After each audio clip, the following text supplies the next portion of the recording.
तो स्वागत है आपका पाठशाला में। आज हम कंप्लीट करेंगे स्पीड ऑफ लॉन्गिट्यूडनल वेव्स। अब देखो, आपने ऑलरेडी इंट्रोडक्शन वीडियो देख लिया होगा। तो लॉन्गिट्यूडनल वेव क्या था हमारा? जब भी हम लोग एयर के अंदर क्या करते हैं, प्रेशर क्रिएट करते हैं अपने वॉइस को, मतलब जब हम लोग बात कर रहे होते हैं तो सामने क्या होता है, प्रेशर क्रिएट होता है। हम प्रेशर एक्सर्ट करते हैं सामने हमारे मॉलिक्यूल्स पे, तो वहाँ पे क्या होता है, कंप्रेशन होता है और रेयरिफिकेशन होता है। तो उसके वजह से क्या होता है, एक वेव बनता है ना, जैसे आगे पीछे का कैसे एक वेव बना था, हमने इसको इंट्रोडक्शन में बात किया था। तो उसी तरह के वेव को हम क्या बोलते हैं, लॉन्गिट्यूडनल वेव बोलते हैं। और इसका एक और नाम हमने क्या बताया था, इसको हम प्रेशर वेव भी बोलते हैं। डन। अब देखो, अब हमें पता करना है कि इसमें स्पीड कितना होता है। जो प्रेशर वेव जो ट्रैवल करता है या फिर जो लॉन्गिट्यूडनल वेव ट्रैवल कर रहा होता है, तो इसका स्पीड या फिर वेलोसिटी कितना होता है। अगेन इसका जो डेरिवेशन जो लैप्लेस इक्वेशन से किया जाता है वो आपके एनसीईआरटी में नहीं दिया गया है।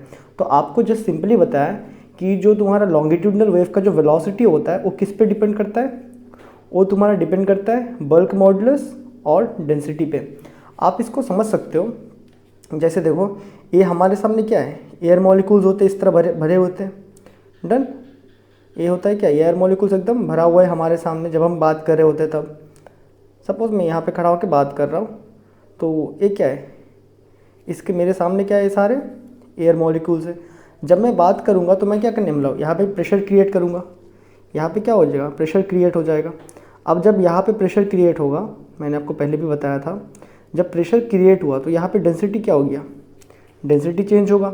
ऑब्वियसली प्रेशर बढ़ने पे क्या हो जाएगा, यहाँ पे देखो, यहाँ पे क्या हो जाएंगे, यहाँ पे जो भी मॉलिक्यूल्स रहेंगे वो आगे की तरफ आ जाएंगे, तो यहाँ पे प्रेशर क्रिएट होगा। जैसे ही यहाँ पे प्रेशर क्रिएट होगा तो यहाँ पे क्या करेंगे वो लोग, एक्सपैंड करेंगे। तो एक्सपैंड दोनों तरफ में होगा, इस तरफ भी पीछे भी कुछ एक्सपेंशन होगा और यहाँ से कुछ मॉलिक्यूल सामने भी चले जाएंगे। डन। कुछ मॉलिक्यूल सामने भी चले जाएंगे और यहाँ पे ऑलरेडी जो एयर मॉलिक्यूल्स था वो तो यहाँ पे था ही। तो आपको दिख रहा है ना, हमने इसको इंट्रोडक्शन में ऑलरेडी क्लियर किया था कि ये वेव कैसे ट्रैवल होता है। तो यहाँ दिख रहा है ना, यहाँ पे फिर से डेंसिटी बढ़ चुका है। तो डन। और एक चीज़ आपको यहाँ देखने मिलेगा वो है बल्क मॉडुलस। यहाँ पे बल्क मॉडुलस क्या होता है, एक बार बल्क मॉडुलस को रिकैप कर लेंगे। तो बल्क मॉडुलस में हमने क्या पढ़ा था, बल्क मॉडुलस ये हमारा मैकेनिकल प्रॉपर्टी ऑफ सॉलिड्स है। तो हमने बल्क मॉडुलस को कब देखा था, हमने क्या बताया था, अगर हम क्या लगाते, अगर हम वॉल्यूमेट्रिक स्ट्रेस लगाते, दैट इज़ अगर हम प्रेशर लगाते जो तुम्हारा वॉल्यूमेट्रिक स्ट्रेस था, तो वो क्या क्रिएट करवाएगा, वो क्रिएट करवाएगा volumetric strain. Volumetric strain create करवाएगा ना, change in volume upon original volume. अगर हम प्रेशर अप्लाई करते हैं तो वहाँ पे क्या क्रिएट होगा, वॉल्यूमेट्रिक स्ट्रेन। तो यहाँ पे प्रेशर पी रख देंगे। डन। यहाँ पे जब प्रोपोर्शनलिटी को हटाएंगे, हम प्रोपोर्शनलिटी को हटाएंगे तो कांस्टेंट आएगा, दैट इज़ बल्क मॉडुलस को कांस्टेंट था, और ये क्या रहेगा, डेल वी बाई वी। तो यहाँ से बल्क मॉडुलस कितना आता है तुम्हारे पास, pressure upon del V by V. ये तो हम सबको पता है। डन। और यहाँ पे रो क्या है तुम्हारा, रो है जाके डेंसिटी। आया बात समझ में, ये है जाके तुम्हारा डेंसिटी, दैट इज़ कितने मास प्रेजेंट है यूनिट वॉल्यूम में। अब देखो, अगर तुमको बताना है स्पीड ऑफ लॉन्गिट्यूडनल वेव, तो क्या बोलोगे, आप बोल दोगे, क्योंकि इसका डेरिवेशन आपके बुक में नहीं दिया है, जस्ट हम लोग यहाँ पे प्रूफ करेंगे, ये बस आपको डायरेक्टली दिया गया है। तो speed of longitudinal wave, speed of longitudinal waves depends on, किस पे डिपेंड करता है, depends on bulk modulus, bulk modulus and density of the medium. Done. तो कोई भी जगह पे, कोई भी चीज़ में अगर हम देखते हैं, जब हम एयर में बात कर रहे होते हैं ना, जब हम एयर में जब हम हवा में बात करते हैं, तो वहाँ पे जो हमारा लॉन्गिट्यूडनल स्पीड का जो वेलोसिटी होता है वो कितना होता है, बल्क मॉडुलस अपॉन डेंसिटी। ये बातें हमें क्लियर है। अब देखो, जो लॉन्गिट्यूडनल वेव होता है वो क्या मटेरियल के अंदर से भी पार होता है। डन। एक इसके केस में हो गया, ये हो गया तुम्हारे लिक्विड्स के केस में, liquid in the sense fluid के केस में, फ्लूइड के केस में दोनों आ जाएंगे, गैस भी आ जाएंगे, वाटर भी आ जाएंगे। तो जब हम गैस के अंदर बात कर रहे होते हैं, जैसे एटमॉस्फेयर में, जब हम हवा मतलब बोलते हैं पानी के अंदर बात करेंगे, तो तुम्हारा वेलोसिटी का इक्वेशन क्या आएगा लॉन्गिट्यूडनल वेव का, that is under root bulk modulus by density. अब देखो, यही चीज़ हम चाहे तो कोई सॉलिड के अंदर भी बात कर सकते हैं, ठीक है, कोई सॉलिड मीडियम के अंदर भी हम चाहे तो बात कर सकते हैं। सॉलिड मीडियम के केस में तुम्हारा बल्क मॉडुलस नहीं आता है, वहाँ पे क्या आता है, यंग मॉडुलस। तो हमने क्या पढ़ा था, सॉलिड में, एक इसके लिए तुम्हारा सॉलिड के लिए, ठीक है, अगर हम सॉलिड में स्ट्रेस अप्लाई करते हैं, स्ट्रेस अप्लाई करते हैं, तो वो क्या क्रिएट करेगा सॉलिड के केस में, ये जो लेंथ के केस में, ठीक है, लेंथ के केस में अगर हम सॉलिड पे स्ट्रेस अप्लाई करते हैं तो हम लोग का क्या होगा, चेंज इन लेंथ होता है, that is change in length upon original length. इसका मतलब क्या है, हम लोग का स्ट्रेन होता है ना, कौन सा स्ट्रेन होता है, वो वाला लॉन्गिट्यूडनल स्ट्रेन क्रिएट होता है। अगर हम सॉलिड में स्ट्रेस अप्लाई करते हैं तो क्या क्रिएट होता है, longitudinal strain, that is del L upon L. Done. अगर यहाँ से प्रोपोर्शनलिटी को हटाएंगे हम, इक्वल टू लिख के हमें एक कांस्टेंट लिखना होगा। वो कांस्टेंट क्या होता है, यंग मॉडुलस का होता है। डन। वो क्या होता है, यंग मॉडुलस का। तो यहाँ से आपका स्ट्रेस क्या होता है, that is force per unit area. यहाँ लिख देंगे। स्ट्रेस और प्रेशर एक ही चीज़ है। प्रेशर कब बोलते हैं, जब हम लिक्विड की बात कर रहे होते हैं, फ्लूइड की बात कर रहे होते हैं। तो स्ट्रेस कब बोलते हैं, जब हम सॉलिड की बात कर रहे होते हैं। तो ये कितना आ जाएगा तुम्हारा, del L upon L is equal to Young modulus. तो यही लॉन्गिट्यूडनल वेव का वेलोसिटी जब हम किस में देखेंगे, जब हम कोई सॉलिड में देखेंगे, तो यहाँ पे बल्क मॉडुलस की जगह आपको क्या लिख देना है, खाली यंग मॉडुलस लिख देना है और नीचे आपका डेंसिटी ही रहेगा। आया बात समझ में। यहाँ पे y क्या है आपका, यंग्स मॉडुलस और रो क्या है जाके आपका, डेंसिटी। डन है। और अबव इक्वेशन में यहाँ पे आपका b क्या था, b था जाके आपका बल्क मॉडुलस और रो क्या था आपका, डेंसिटी था। तो यहाँ पे दो इक्वेशन बनता है। और अगर आपको लिखना पड़े इसका डेफिनेशन, तो वेलोसिटी आता है speed of longitudinal wave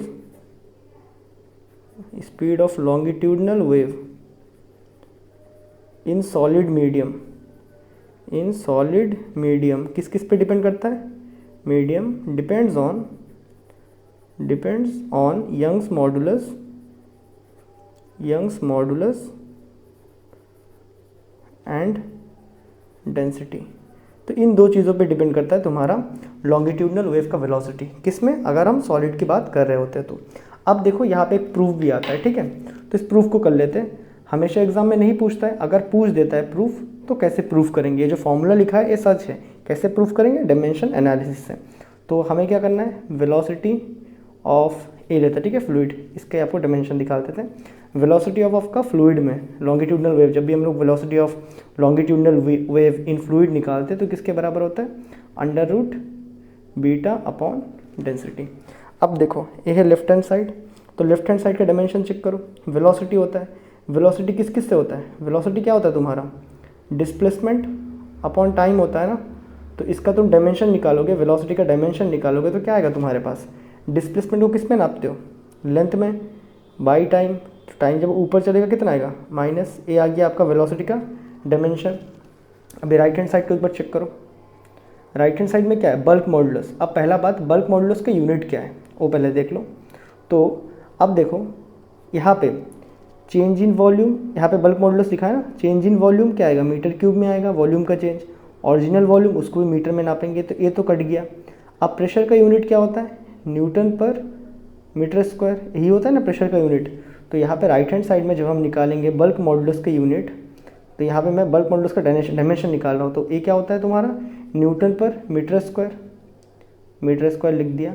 Newton क्या होता है तुम्हारा, फोर्स पर यूनिट एरिया, ये तो पता है ना तुम्हारा। अगर मैं इसकी यूनिट लिखूँ, न्यूटन क्या है, केजी मीटर पर सेकेंड स्क्वायर, यही होता है ना न्यूटन, फोर्स का फॉर्मूला। फोर्स क्या होता है तुम्हारा, force mass into acceleration metre पर सेकेंड स्क्वायर।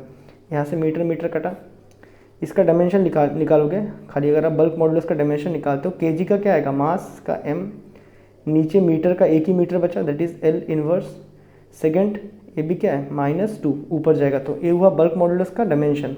डेंसिटी का डायमेंशन क्या है हमारा, डेंसिटी होता है क्या, केजी पर मीटर क्यूब लिखा तो था ना, केजी पर metre cube, that is KG मतलब मास, मीटर क्यूब, मीटर मतलब लेंथ को नापते हैं, दैट इज एल का पावर -3। ये हो गया हमारा डेंसिटी। तो राइट हैंड साइड को जब निकालेंगे हम, राइट हैंड साइड में इक्वेशन क्या दिया है आपके पास, बीटा अपॉन डेंसिटी। तो रूट के अंदर डालते हुए बीटा कितना है हमारे पास, बीटा है जाके m एल का पावर -1 t का पावर -2 डिवाइडेड बाई डेंसिटी कितना है, m एल का पावर -3।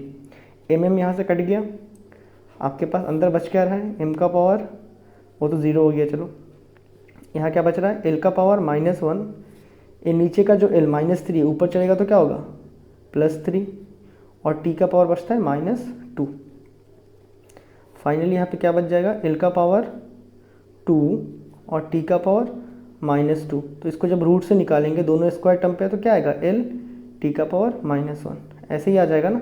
अब देख सकते हो अब दोनों डायमेंशन क्या है, इक्वल है, as LHS equal to RHS, hence the dimension are correct, hence the formula of longitudinal wave is correct। Done. तो मेन आपसे एक बहुत ही रेयर पूछा जाता है कि प्रूफ करके दिखाओ। ज़्यादातर आपसे पूछेंगे कि स्पीड ऑफ लॉन्गिट्यूडनल वेव क्या है। तो स्पीड ऑफ लॉन्गिट्यूडनल वेव अगर वो कोई लिक्विड के केस में, कोई फ्लूइड के केस में तो आप क्या लिखोगे, बल्क मॉडुलस अपॉन डेंसिटी। वही अगर कोई सॉलिड के केस में तो क्या आप क्या लिखोगे, Young's modulus upon density. Done. और कल हमने देखा था speed of transversal wave. Transversal wave के स्पीड हमने स्ट्रिंग में देखा था, तो क्या निकाला था, वेलोसिटी ऑफ ट्रांसवर्सल वेव, याद है तो बताओ, under root tension upon mass पर यूनिट लेंथ। आया बात समझ में। तो ये हमने कल डेरिवेशन किया था। तो आई होप आपको ये आइडिया मिल चुका है कि स्पीड ऑफ लॉन्गिट्यूडनल वेव में आखिरकार करना क्या है हमें। तो मैं मिलता हूँ आपसे अगले वीडियो में, तब तक के लिए गुड बाय।